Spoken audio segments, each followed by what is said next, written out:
Hello दोस्तों, good morning. तो आप लोग कैसे हैं? कमेंट बॉक्स में लिख करके बताइए कि कैसे हैं। अभी तो हम स्टूडियो में ही हैं, तो आज जाना है हम लोगों को एक जगह।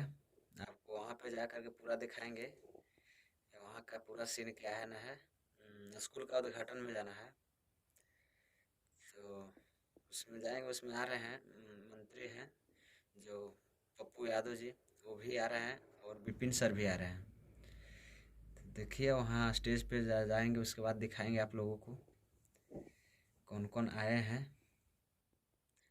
मुख्य अतिथि के रूप में आ रहे हैं, तो हम लोग वहाँ पे तो खैर जा रहे हैं, तो दिखाएंगे वहाँ का ना थी क्या है ना है, सारा चीज़ वहाँ का वीडियो आपको दिखाएंगे। बस ब्लॉग में बने रहिए।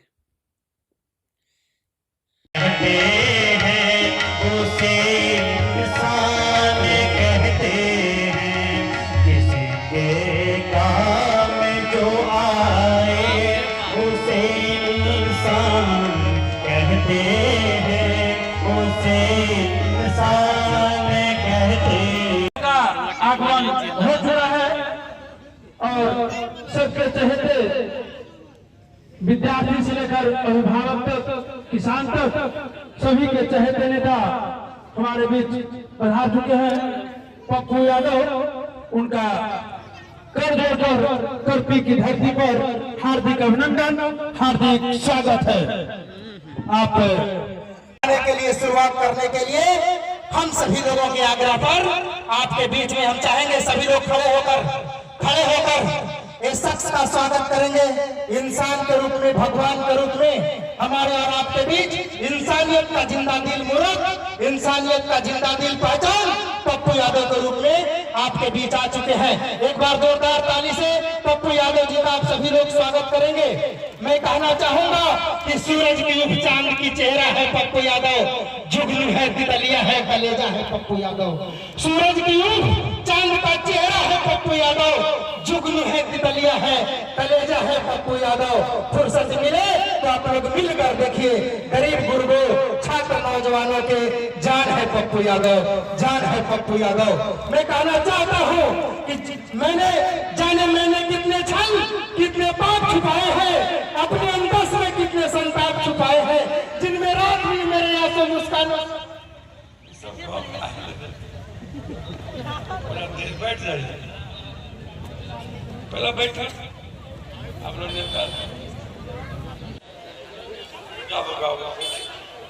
बैठिए और अच्छे लोगों को हटा के बड़े बुजुर्ग को बिठा दें। ये छोटा छोटा बच्चे का आगे उठाइए, बुजुर्ग लोग खड़े हैं उनको बिठाइए।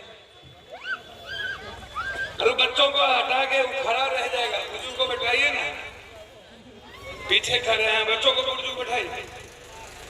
गार्डन बैठिए, वहां टोपी में घूमने बिठाइए। आप लोग भी आगे आ जाए।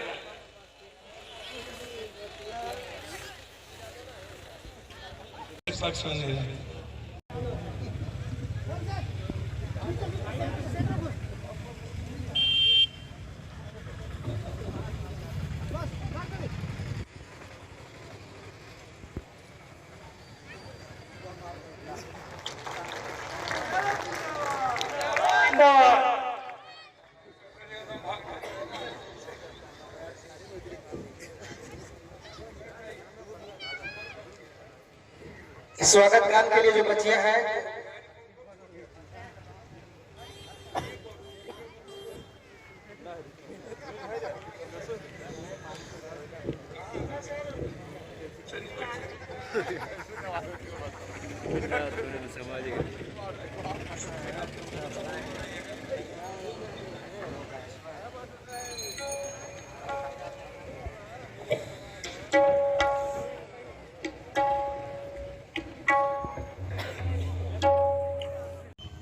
एक पति एक पत्नी की मासूम, एक माँ अपने बच्चों की मासूम, एक पिता अपनी बच्चों की उस मासूम दिव्यता को ढूंढता है। और एजुकेशन किताबों के पन्नों की तरह नहीं है। एजुकेशन, शिक्षा आज हमारे जीवन में 1 लाख की रुपये की वैल्यू नहीं है। दुनिया पूरी भौतिक युगों में हम विसर्जन हो चुके हैं। हमारा समायोजन कंप्लीट रूप से एक बड़ी उड़ान की तरफ है। समय काल पात्र के हमेशा हमें चलना पड़ेगा। टाइम, पर्सन, प्लेस, वे, विषय, सब्जेक्ट। अब हम 5 चीजों की बात करते हैं। युग हुआ करता था, कभी अब्राहम लिंकन कहते थे love the by the end for the people.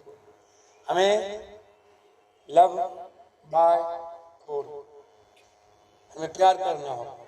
यही बात दूसरी पंक्ति में कबीर ने कहा कि जीवन का संपूर्ण मूल प्रेम की रचना है। इन्हीं बातों को मोहम्मद ने कहा, दुनिया की सारी नफरत, दुनिया की सारी डरें खत्म हो जाती है। वहां जहां डर खत्म होता है वहीं प्रेम के निर्माण की शुरुआत होती है। और डर खत्म कैसे होगा?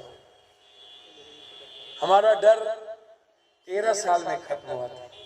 हम 9 साल के 11 साल के थे तो हम आनंद मार्ग स्कूल के प्रोडक्ट थे। हमारा सामना एक जंगल में चिता से हो गया। हम 2 बच्चे जा रहे थे जंगलों, मौसी मंदार झील, टीचर से चुपचाप छोड़ा के कि शाम तक लौट आएंगे, जब टीचर हाजिरी लेगा तो जी सर कर लेंगे। उसी में हम लोग फंस गए और एक पहाड़ के पत्थर पर जाके किसी तरह चढ़ के वहां से पत्थर मार रहे थे और रो रहे थे।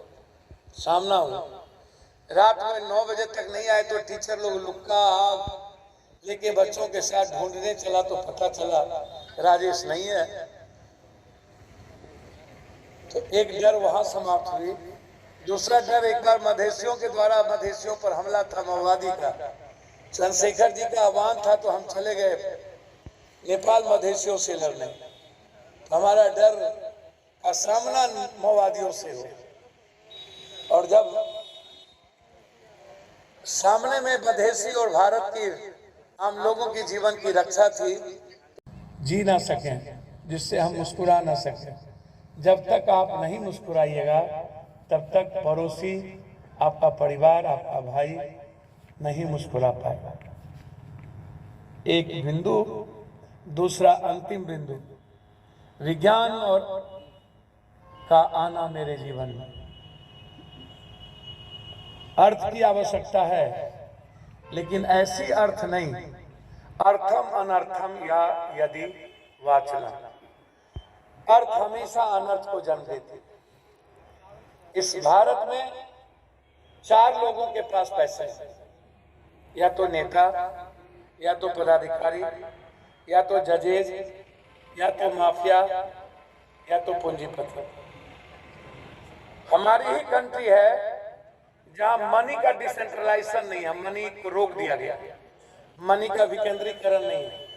और जहां पर अर्थ का विकेंद्रीकरण नहीं होगा वो कंट्री कंप्लीट डिपेंड हो जाएगा। मैं अपने यूथ से कहना चाहूंगा, शारीरिक रूप से विकलांग यदि आप हो जाओगे तो आप आइंस्टीन बन जाओगे, आप हॉकिंस बन जाओगे, आप जेम्स बन जाओगे, आप भाभा बन जाओगे, आप अब्राहम लिंकन बन जाओगे, आप यूसुफ जई मलाला बन जाओगे, आप यूरोम शर्मिला बन जाओगे, आप अब्दुल कलाम बन जाओगे। विकलांग थे ये लोग, लेकिन मानसिक रूप से विकलांग हो गए तो फिर 130 करोड़ लोग कोलैप्स कर गए और यह कंट्री मानसिक रूप से विकलांग हो चुकी है। और जब मानसिक रूप से विकलांग हो जाता है कोई देश तो फिर पुनर्निर्माण की शुरुआत होती है। यह दुनिया को पुनर्निर्माण होना पड़ेगा।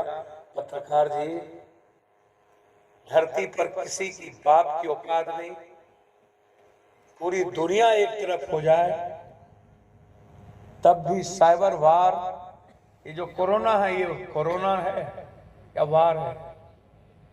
शक्तिशाली कंट्री चाइना और यूरोप, अणुबम चलना होता तो वियतनाम को मिटा देता चाइना, यदि अणुबम चलना होता तो किंग जॉन को मिटा देता यूरोप, यदि अणुबम से ताकतवर दुनिया होती तो यूक्रेन खत्म हो गया होता, सरेंडर कर जाता। युद्ध तो होंगे, जब ईगो प्रकाष्ठा पर हो और मानसिक विकलांग हो जाए दुनिया तो विध्वंस तो हो के रहे, इसको कोई भगवान नहीं बचा सकता। इसमें भगवान की भूमिका नहीं है। हम यहां से जाएंगे और किसी घर में ढुक जाएंगे और छेड़ देंगे किसी को, कहेंगे पकड़ा जाएंगे, तो क्या बोलेंगे, आज दिन खराब था इसलिए पकड़ा गया। ऐसा नहीं होता। कोई भगवान, हम खुद खराब होते। कोई गरीब नहीं हुआ है, किसी भगवान ने किसी को गरीब नहीं किया। गरीबी का कारण ना तो कोई भगवान है, ना कोई दरिद्रता का कारण कोई भगवान या किसी का किस्मत नहीं है। ये नेताओं की देन है। तुम्हारी किस्मत में ये लिखा है, तुम्हारा भाग सही नहीं है, तुम ठीक नहीं हो। सिस्टम ने गरीबी पैदा कर दी और सिस्टम को चलाता नेता है। सिस्टम। अब मैं आपको इतना कहना चाहूंगा, स्कूल 80 लाख हजार करोड़ रुपए के माफियाओं का एक शहर है जिसको कहा जाता है कोटा। 80,000 करोड़ रुपया सिर्फ एक शहर में एजुकेशन माफिया है जिसका नाम है कोटा। अभी जस्ट 7 महीने के अंदर 600 बच्चे आत्महत्या किए हैं बिहार और हिंदी भाषी इलाके। 600। कोटा पढ़ने कौन जाते हैं? पप्पू यादव का बेटा, कोई रसूखदार या पैसे वाले का बेटा। राजा होना कैसा चाहिए? राजा हम उसे कहते हैं जो अपने प्रजा को पर बोझ ना डाले, जो अपने प्रजा से ले नहीं, जो अपने प्रजा को दे, जो देना जानता हो, लेना नहीं जानता। पूरी दुनिया में कोरोना फैल गई, 40 लाख लोग भारत के मर गए, और जिस पप्पू यादव ने 700 लाश जलाया, 34 करोड़ रुपए हर घर पहुंचाए, पैदल 200 किलोमीटर चलते चलते लाए, कोटा गए 3 ट्रेन लेके, 1400 बस मैंने भेजा, हम नहीं मरे। अशोक उठे, बोला बात तो सही है, कहा खोला जाए। जब खोला गया तो देखता है कि खूबसूरत, दुनिया की उर्वशी से भी ज्यादा खूबसूरत एक मासूम सी लड़की गिफ्ट में मिला। राजा अशोक उठे और उठते ही कहा कि काश ये मेरी माँ होती तो मैं कितना सुंदर रहता। एजुकेशन का लाइन यहीं से शुरुआत होता है। लेकिन पप्पू यादव जैसा नेता इस भारत में खरखटल बगल में यदि किसी को देख लिया तब वो हमारा मन। लक्ष्मी और दुर्गा की पूजा तो आप करते हैं, काली की पूजा इस देश में जिंदा लक्ष्मी और दुर्गा की पूजा को क्यों नहीं करते? सवाल मेरा यहाँ है और एजुकेशन मेरा यहाँ है।